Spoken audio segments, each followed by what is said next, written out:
Hello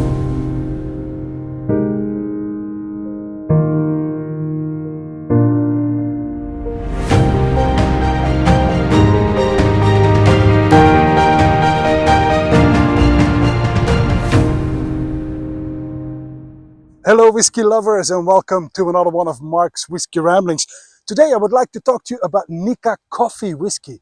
And when I say coffee, I do mean it spelled like this. So it's got absolutely nothing to do with that black drink you kickstart your day with every morning. No, it has to do with the Coffey Stills, which are, well, better known maybe as the continuous stills. So why coffee?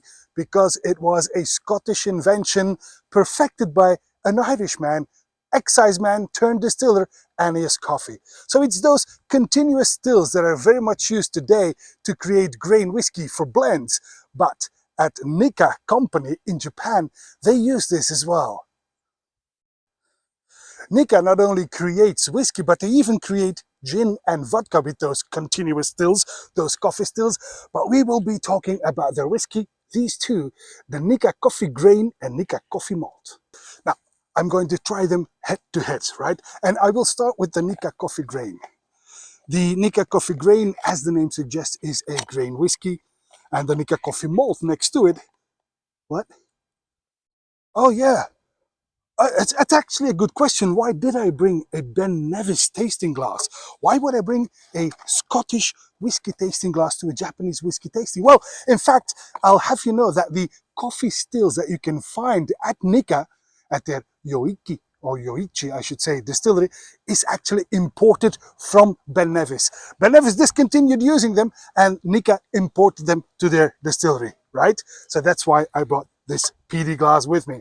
Right, this is the Nikka Coffey Grain, so a grain whiskey from a continuous still, and this is bottled at 45% ABV, and that's the first one we'll try.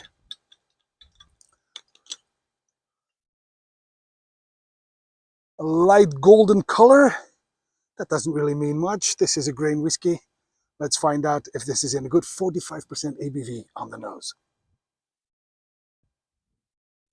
Definitely grain whiskey.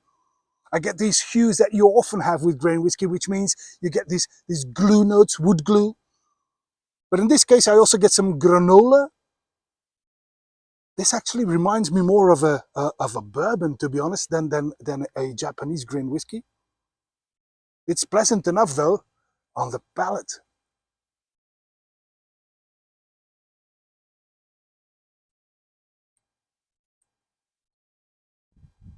It's a bit strong, maybe. The 45% really lets itself be felt. Again, now this is, I'll be honest, again, I'm reminded mostly of a rum. I get some coconut in there as well. So this is, on the nose, it's like a bourbon. On the palate, it's like a rum. But it is a whiskey. On the finish then.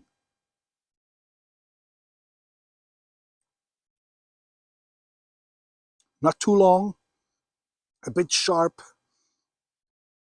A little bit of spiciness in there at the back of the throat. All in all, I must say that the Nikka Coffey Grain whiskey, and that's why I rushed it through a little bit, it's not really up my alley. I don't think it's an outstanding whiskey. It's an interesting whiskey to be sure, but I'm not flabbergasted at all. I'm much more interested in the Nikka malt whiskey. So let me quickly polish this off so we can try the good stuff. Oh, and if you haven't seen it yet, here's a picture of those stills on the back of the bottle. Now this one as well, just like the Nikka single grain, the Nikka single malt, the Coffey Malt, excuse me, is also bottled at 45% ABV. It has the same golden hue. So this is matured on primarily bourbon casks. The Nikka Coffey Malt whiskey at 45% ABV on the nose. That's much more like it.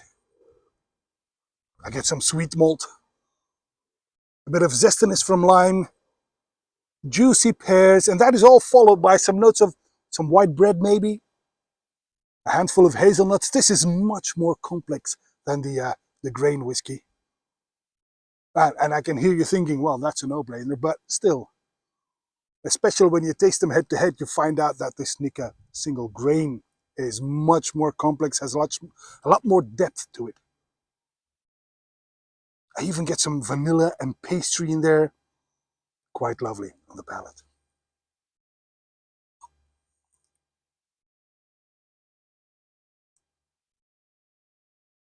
It's oily on the tongue, and now I even get a slight peatiness in there.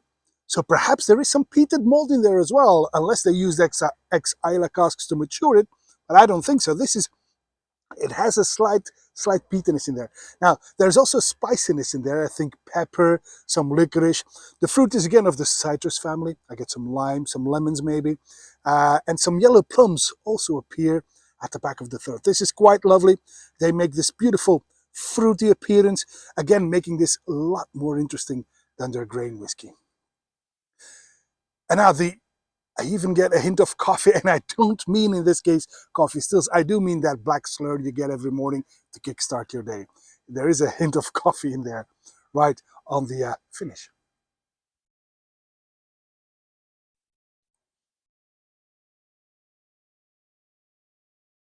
That finish is medium long, lingers quite nicely, and it's those little yellow plums that linger the longest, and this rather exciting aftertaste. This is quite nice. So much more interesting than the grain version, to be honest. But again, considering the fact that this was created on a column still, a Coffey still, that makes it a bit of an odd one out, maybe.